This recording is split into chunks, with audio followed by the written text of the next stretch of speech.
Clock update as of 10 p.m. PST, September 6th. Earl continues to become better organized this evening. We caught it at 700 millbars. Found winds as high as 80 knots, with sport intensity of around 70 knots.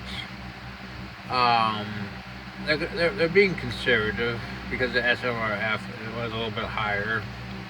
Um, it's moving northward at 6 knots. Mid-level ridge over the hurricane expected to continue weakening while a trough moves off the coast of the eastern United States. This trough is predicted to steer well to the northeast in about a day or so as our forward motion forward. Once again, the track guidance has shifted west slightly, and the NSA track forecast moved to the west and is closest to the correct consensus model guidance. Despite the model is in strong westerly deep layer shear, Earl has intensified. This negative shear is predicted to continue for another day or so before weakening briefly in about 2 days for about 24 hours. SSTs are expected to be very favorable, so they forecast strengthening. They still forecast a major hurricane peaking at 110 knots. We will go. Let's look at the satellite images. This definitely shows that you could have a pretty respectable storm and not have an eye because of the shear. If I don't say so myself. Here's the NAC track. Comes close to Bermuda, probably within 50 miles. I mean, and then it heads northeastward out to sea, which is in very tight agreement with the models for at least the next 72 hours. Most models show Cat 3, some Cat 4. I think the chances of Cat 3 are pretty good, but let's be honest. I think upper 2 is probably more likely. But a 3 wouldn't totally surprise me. On to Danielle, which is still a hurricane at 44 north. I mean, wow. It's been really an interesting high latitude storm the past few days.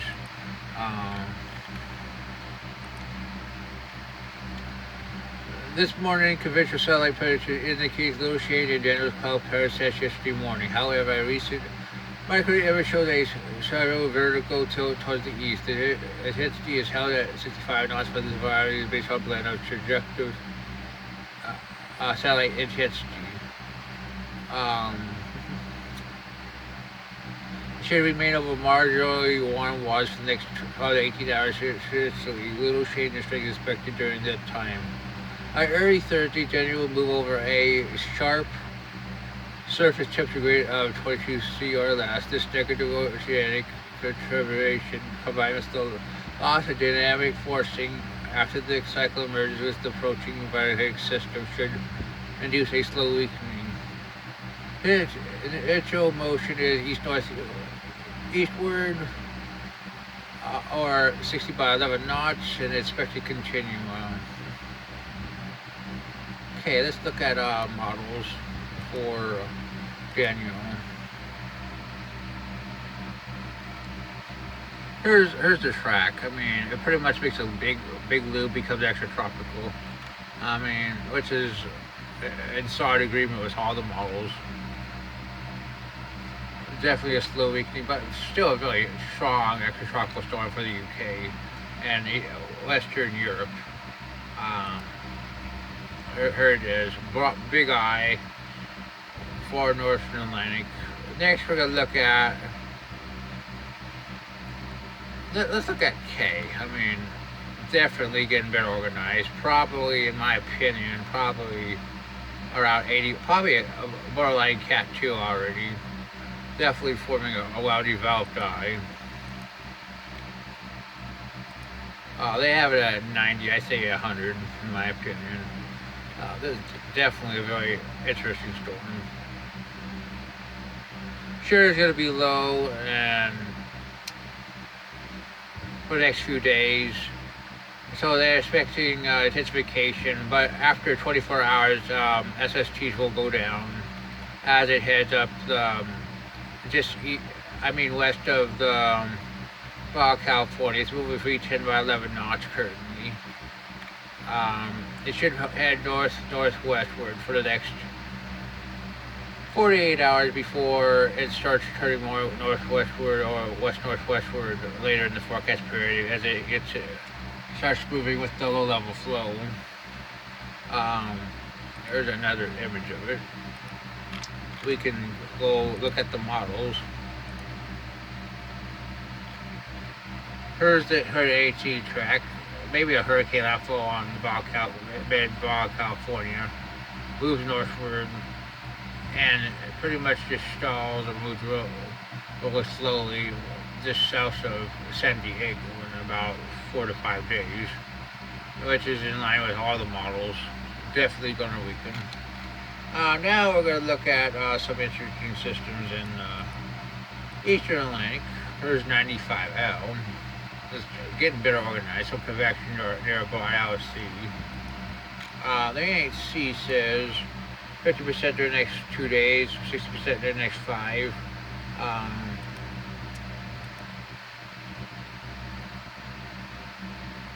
Let's see.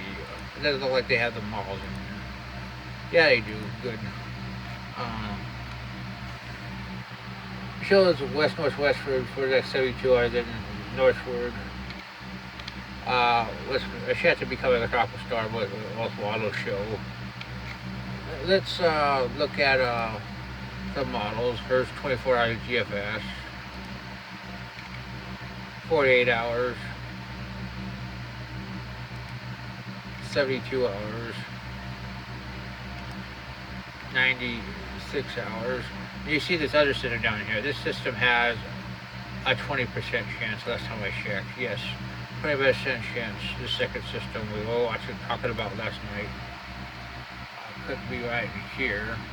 Oh, 95L is right here. Let's keep continuing with the GFS. There's 5 days. Okay, let's look at the ECMWF. The ECMWF takes it 1,003 in 5 days. CMC, much weaker, but shows a stronger second system. Finally, Icon. Yeah, second system. So we're going to watch it, and that's your tropical update.